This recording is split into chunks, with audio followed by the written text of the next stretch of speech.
তোমরা কখনো কলকাতার বুকে এয়ারক্রাফট মিউজিয়ামে গিয়েছো? যদি না গিয়ে থাকো চলো আমার সাথে, চলো তাহলেই তোমরা দেখতে পারবে কত সুন্দর একটা এয়ারক্রাফট মিউজিয়াম রয়েছে। আমরাও ভাবিনি যে আমরা এখানে পৌঁছে যাব, কিন্তু হঠাৎ করেই ডিসাইড হলো যে আমরা এখানে পৌঁছবো। এটি রয়েছে রাজারহাটে। এত সুন্দর মিউজিয়ামটা, কি বলবো তোমাদেরকে, চলো তোমাদেরকে ভেতরে ঢুকে দেখায়। একটা বিশাল বড় এরিয়ার মধ্যে এই এয়ারক্রাফটটা রাখা রয়েছে। এই এয়ারক্রাফটটার একটা বিশেষত্ব কি জানো?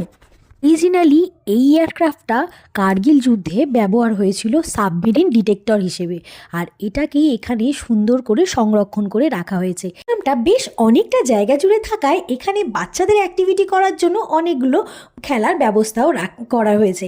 আর দেখো পুরো বাইরেটা কি সুন্দর লাগছে। বাইরে বাচ্চারা এমনি দৌড়াদৌড়ি করে খেলতে পারবে, তবে ভেতরে ঢুকতে কিন্তু ফোন একেবারেই অ্যালাউ নেই। ভেতরটা আমি বলে দিচ্ছি, টোটাল 10 জনের সিট আছে, পাইলট, কো পাইলট, যারা কোঅর্ডিনেট করবে এই যুদ্ধ জাহাজটাকে কিভাবে কি করতে হয় সেগুলোই রাখা আছে। ইভেন ভেতরে অনেক রকমের নানান ধরনের জিনিসপত্র রাখা আছে যেগুলো আমরা কখনো আগে দেখিনি।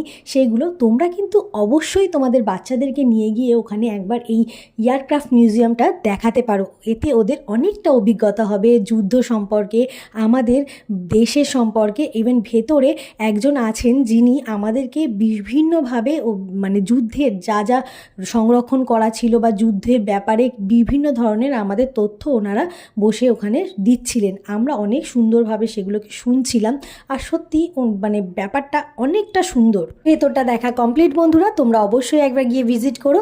আমার সঙ্গে এতক্ষণ ভিডিওটা দেখার জন্য অনেক ধন্যবাদ। টাটা, আজকের মতো এই পর্যন্ত।